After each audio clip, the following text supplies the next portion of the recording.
উন্নয়নৰ নগ্ন প্ৰতিচ্ছবি পৰিলক্ষিত হৈছে ৰাজ্যিক বিজেপি সভাপতি ৰঞ্জিত কুমাৰ দাসৰ গৃহ সমষ্টি সৰ্বগত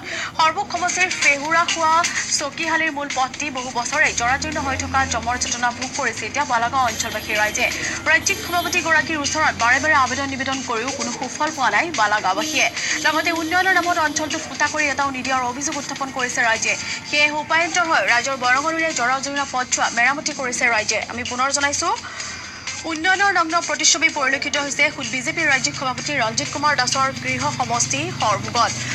সমষ্টিৰ ফেহুৰা খোৱা চকীহালিৰ মূল পথটি এনেদৰে বহু বছৰ জৰাজীৰ্ণ অৱস্থাত আছে আৰু এই জৰাজীৰ্ণ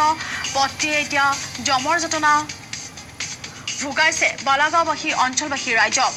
ৰাজ্যিক সভাপতিগৰাকীৰ ওচৰত বাৰে বাৰে আবেদন নিবেদন কৰিও কোনো সুফল পোৱা নাই বালাগাঁওবাসীয়ে লগতে উন্নয়নৰ নামত অঞ্চলটোত ফুটা কৰি এটাও নিদিয়াৰ অভিযোগ উত্থাপন কৰিছে ৰাইজে সেয়েহে উপায়ন্তৰ হৈ ৰাইজৰ বৰঙনিৰে জৰাজীৰ্ণ পথছোৱা মেৰামতি কৰিছে এতিয়া ৰাইজে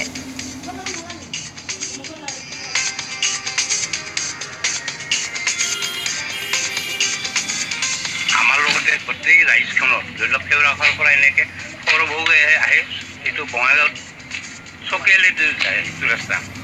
গতিকে আজি 1 বছৰ 2 বছৰ নহয় ইয়াৰে বিজেপিৰে সভাপতি তেখেত ৰঞ্জিত দাস তেওঁ আজি 5 বছৰ উকলি যোৱাৰ পিছতো আজি এই 2 বছৰ 7 বছৰ উকলি গ'ল তেখেতে এই ৰাস্তাটো বান্ধিম কৈ কিন্তু আজিলৈকে কৰা নাই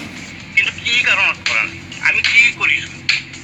গতিকে তেখেতে চিন্তা কৰিব লাগিছিল একবাৰ আৰু প্ৰতিশ্ৰুতিও দিছিল বোকা হৈ থাকে বাজি থাকে চৰকাৰে কাম নকৰে ৰাইজে মিলি কাম কৰি আছে হাজিৰা লৈ সেইকাৰণে পইচাটো দিছোঁ কিমান পইচা দিলে 50 টকা দিলোঁ এটা আচলতে চৰকাৰৰ কাম চৰকাৰে নকৰে কি ক'ব এই ক্ষেত্ৰত আপোনালোকে কি ক'ম আমি ৰাইজে সিদ্ধান্ত ল'ব আমি কামটো নকৰিলে